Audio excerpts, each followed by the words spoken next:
wake up on the wrong side of the bed today. I'm so bummed. And I was thinking about my video from yesterday because I have no problem backtracking and admitting if I've exaggerated a little bit or been wrong. And I didn't have multiple brain injuries. I've definitely had multiple concussions. Cracked my head ice skating when I was little and got knocked out cold and woke up in the back room and kind of just, that got, swept right under the rug because, what the fuck, it cracked my head pretty damn hard and got knocked out cold and everybody, was just like, yeah, it's definitely a concussion. And I'm like, cool, okay. And then when I was 16, I was a little asshole. My whole life I've been such an asshole.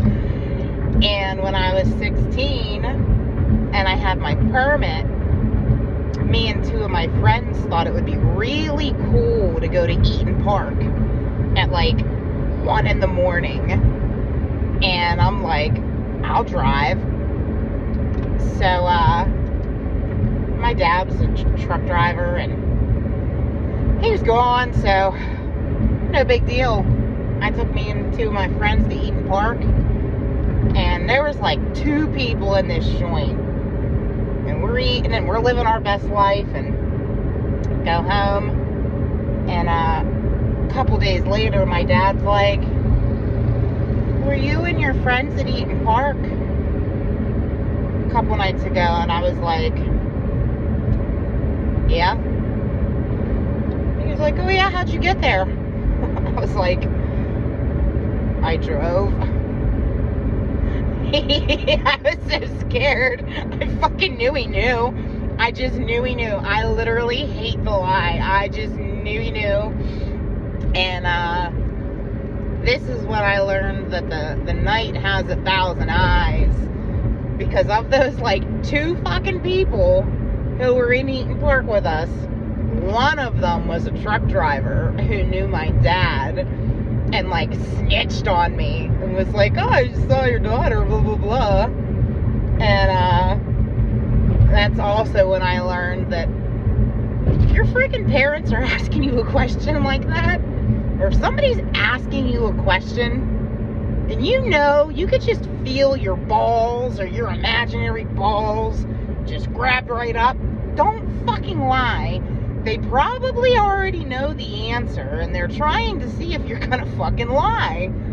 And so then he was like, well, now I'm gonna make you wait an extra 6 months to get your license because that was illegal. You shouldn't have did that. And I'm like, fuck.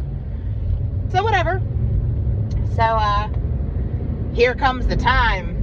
I'm like, fuck yeah, finally gonna get my license. And me, my sister, and our one friend, our one gal pal, we go over to this driver's license center after stopping at Wendy's one night because I had to jump out and see what time the driver's license center opened. And I get out of the minivan. We had a 1996 Dodge brand Caravan little minivan. Me and my sister had that thing down in Pittsburgh every fucking weekend, it seemed like, going to punk rock shows and shit. I mean, we had a blast. And I get out of this stupid van, and my sister thinks it's fun to pull away. And I'm standing there, and I'm just like, fuck, where in the hell did she go? So, if you've ever been to Belle Vernon, the driver's license center there, well, there's a Giant Eagle parking lot there, and it's on an incline. It's just a big parking lot that's like a hill. And I just started walking down because I'm like, this bitch, they're gone. Like, I don't know where the fuck they went. So, she comes up behind me and like makes it look like she's gonna hit me, right? And then she stops, and I was joking. I'm like, ah. So I thought it'd be really funny to jump on the hood, and I like jumped on the hood of the minivan, on a slant, and this bitch hits the gas.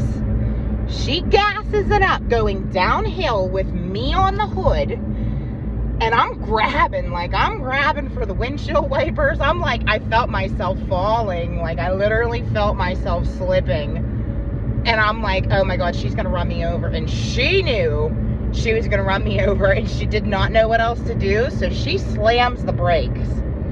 And I'm like, I felt like I was just like in the Matrix or something. I was like, literally flying backwards. And then I come down and I smash the back of my head, literally smashed the concrete. And I'm laying there, and I like look around a little bit, and I look over to the left, and this giant eagle, big bright lights, giant eagle. It's like giant eagle. I mean, it was so fuzzy and moving and shit. And I'm laying there, and I'm like, oh fuck. And I grab the back of my head, the left-hand side of my head. There's just blood everywhere. I like got up a little bit, and I looked back, and there was so much blood on the road. And my sister jumps out of the van, and she goes, what happened? I'm like, really? Like, you kind of hit me with the van, but like, it's fine, I'm fine. I'm really good at staying calm when really, really bad shit happens, for the most part. She's freaking out. She's like, Dad's gonna take the van off of me. Oh my God, I'm freaking. She calls 911, and they hung up on her because she was panicking. So 911 hangs up on her. It's amazing how ridiculous 911 is with people sometimes, huh? But she calls back, and an ambulance comes. They're dumping all this fucking saline on the ground trying to like get the blood up. And they're like, what happened? And I'm like, I had flip-flops on. And I was like, well, I was just joking around with my sister and friend here, and I was running, and I have sweaty feet, and I slipped and fell. They're like, what? And I was like, yeah, I kind of slipped and fell. And they're like, you slipped and fell backwards and cracked your head this badly. I'm like, yeah. And they're looking around, and they're just like, there's no way. I'm like, yeah, that's my story, and I'm sticking to it. And they're like, okay, well, where's your other flip-flop? I had one flip-flop on. They're like, where's your other flip-flop? I'm like, I don't know, my sweaty feet. Here, it was under the front wheel of the minivan. So they go up to it, and they're like, how did your flip-flop get under the wheel of the van? And my sister looked like Bernice from Dodgeball. She goes, she's freaking the fuck out. And I'm like, shut the fuck up, bitch. I was like, I don't know. I literally don't know. My sister came to my rescue, and I guess she just kind of ran over my flip-flop. It was so bad. So then they call my dad, and they're like, hey, you know, she should kind of go to the hospital. She definitely needs stitches. And he's like, well, if she just slipped and fell, you know, I'm not trying to pay $900 for an ambulance ride. So, like, you know, our sister can take her. I was blacking out the whole fucking ride. I'm just literally in the van, like, blacking the fuck out. And my sister and our friend are just like, we're so sorry. My poor friend, she's just stuck. So we get to the hospital, and I ended up definitely needing some stitches, and the back of my head is like lumpy as shit. It ain't ever gonna be right. Definitely had a couple of brain blocks there, and then a couple of overdoses before Narcan existed, and like out-of-body experiences with those. So yeah, it was definitely not a good fucking time. My whole life screwing up. And yeah, so I go through this awakening,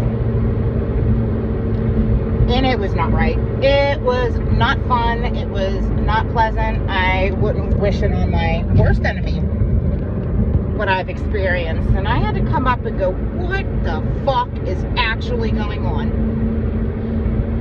And I'm literally trying so hard to figure out what in the fuck is real and not real, and what the hell had just happened to me.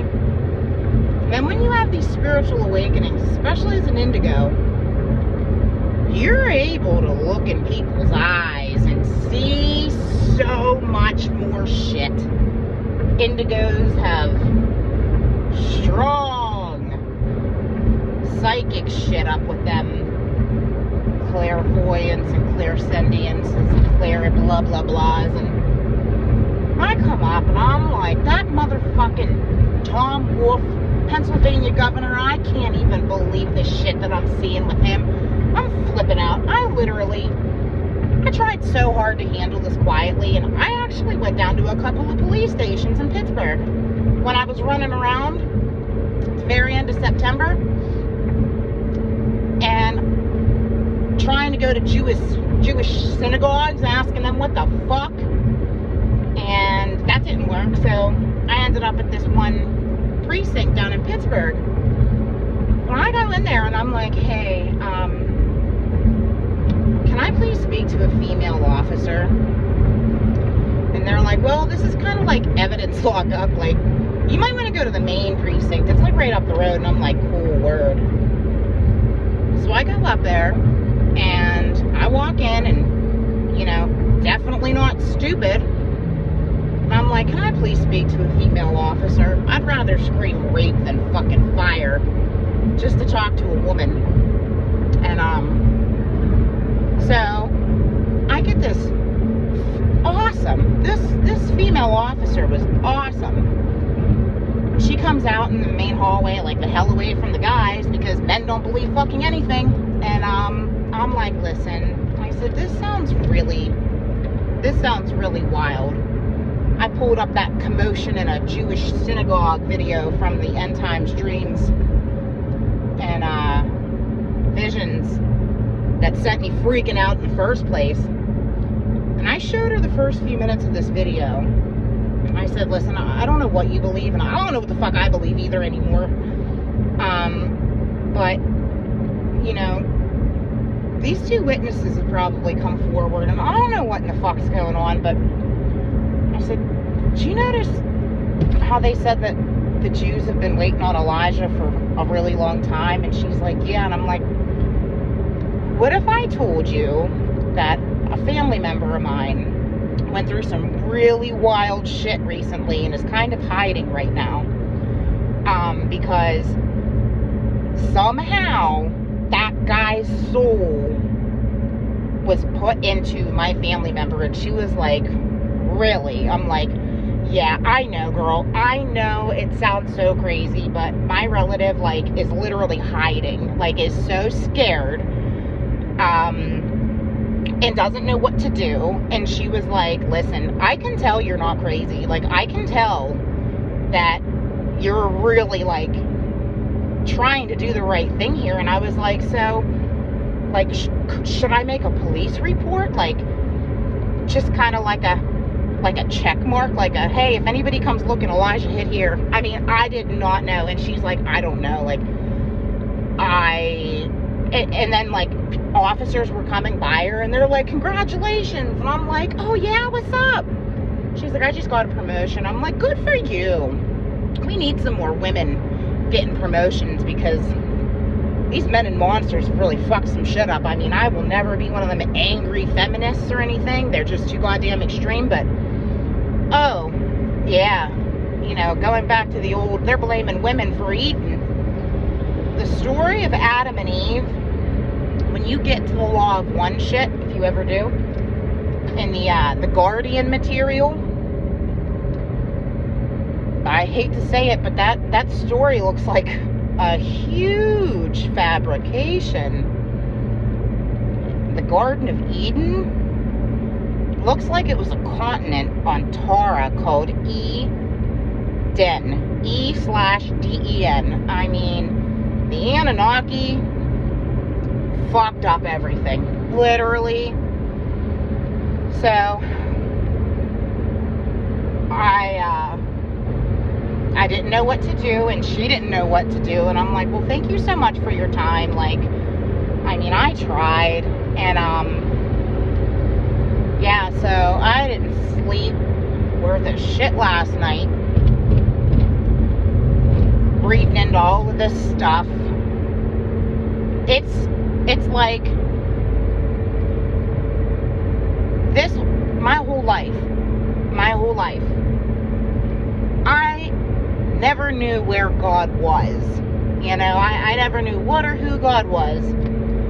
But especially since I was about 10, when I went to church camp and I opened up my heart to God and I felt that warm feeling in my heart, it was pretty much since then that I'm like, you know, people swear that God's a man and he never left Mount Sinai, and, you know, he's here and he's there, and my whole life I'm like, there's no fucking way.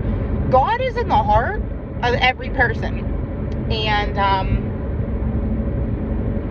for anybody to deny that is wild to me. I mean, obviously he's in our hearts, and when we hate ourselves, or when men are beating on women and children, or, you know, using heavy drugs and alcohol, you're beating the shit out of God, because he's in your heart. My whole life. And then I go through all this stuff, and well, I still stand by that. Yeah, God is in the heart of every single person, because it looks like we all started as God. It looks like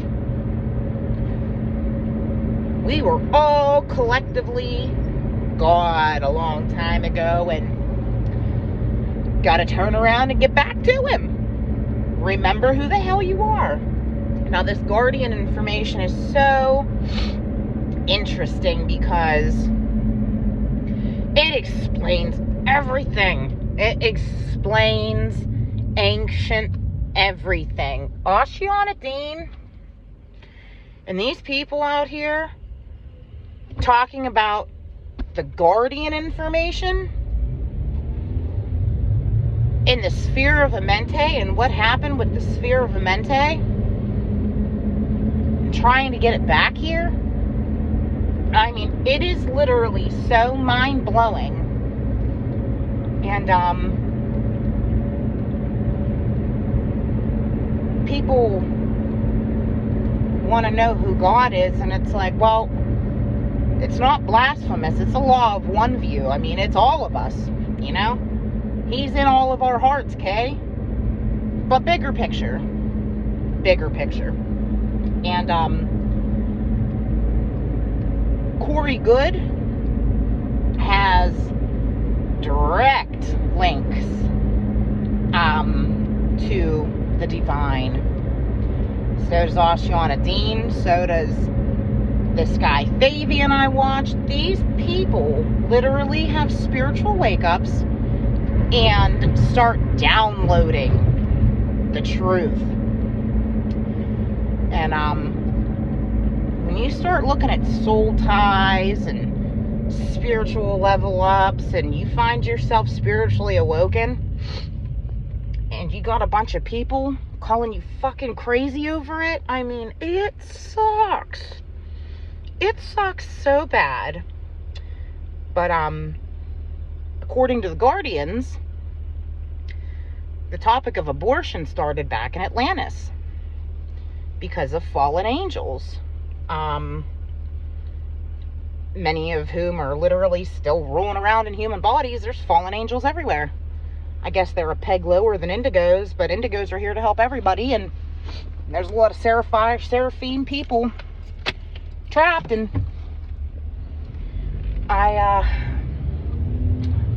watching Oceana talk about reincarnation and how we usually go boy, girl, boy, girl, boy, girl in life, and it kind of really explains all these trannies, and they're starting to remember too much, and then they're demanding that the welfare system pay for surgeries, and it's fucking crazy. But then the Guardians say that, abortion, the topic of that really started back in Atlantis, because that was when these fallen entities fucked our DNA up enough to rape women and create little monsters. And women, trusting their intuition and obviously knowing that they're being raped by fallen angelics, they started killing themselves. They started throwing themselves off the highest towers because they did not want to bring into this world something that was going to hurt it. And it's funny, because if these fucking Republicans would just give up on abortion, they would win again. And they won't. They will not drop it. Even the women in politics will not drop it. I understand better than anybody how shitty abortion is. I've done it. And what you do to yourself when you're a good woman and you panic and you do something like that, you shred your own soul to shit. And then you gotta pick up the pieces. I just fucking knew. I literally just fucking knew that it was either going to be bad or I was going to kill myself one day, because I already had 2 children that I've been raising without a father, and I couldn't do it again. I literally could not have another child with my questionable mental state and all of this shit going on. I could not ever on my own do another child. And I certainly couldn't give it up for abortion, because look at give it up for adoption, because look at all these children in the foster care system getting let down by Children and Family Youth Services. I can't believe it. Them Turpin children? That is the saddest shit. How every single thing is failing.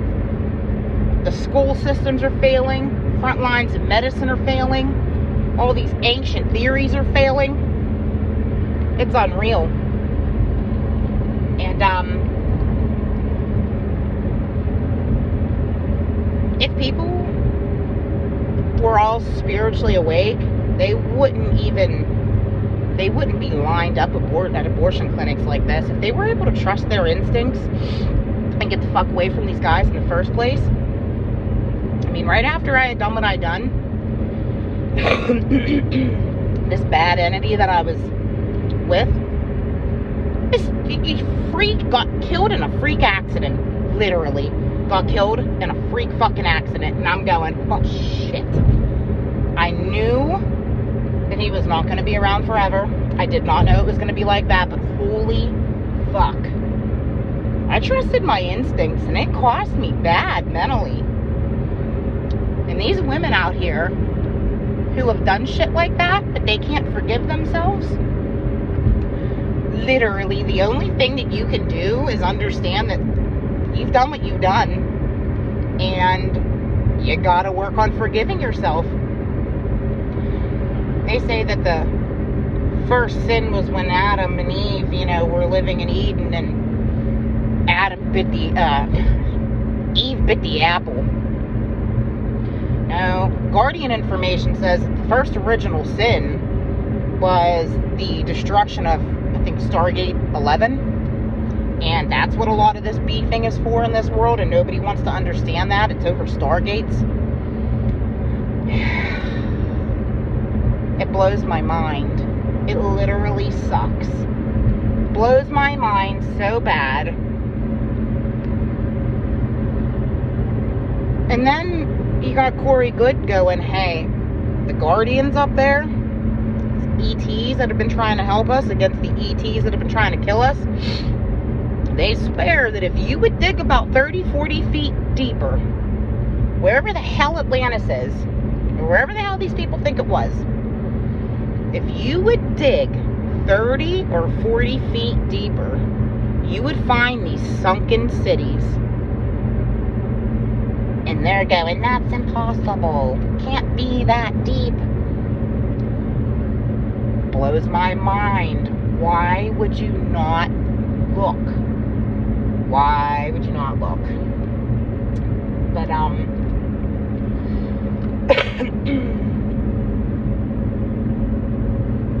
it just,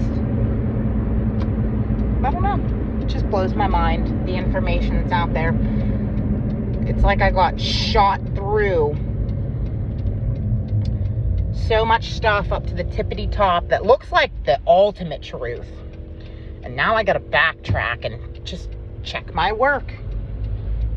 Check my answers. You know, I'm digging into the Romans now. I'm digging into everything. And it's just like, wow, this makes everything make sense. Holy shit. I'm home. I'm gonna stop ranting. And, you know, go for a freaking walk or something. You know, everybody's looking at Lizzo going, oh, it's fine to be fat. No, it's really cool to not judge people for being fat, but that's not okay to keep pushing that that's okay. That's so fucking unhealthy. I'm 5'5" and a half, and I'm at 200 pounds right now. This is why they're killing us with high fructose corn syrup, and they're killing us with these disgusting fake ass foods, because they want us to stay fat and miserable and keep that third chakra really bogged down there so that you don't start doing work on your heart and your mind and your throat. It's unreal. I mean, it is literally unreal. The shit that they tell people is okay and they praise nowadays. It's okay to be fat. It's okay to be overweight. It's not healthy. It's not fucking healthy.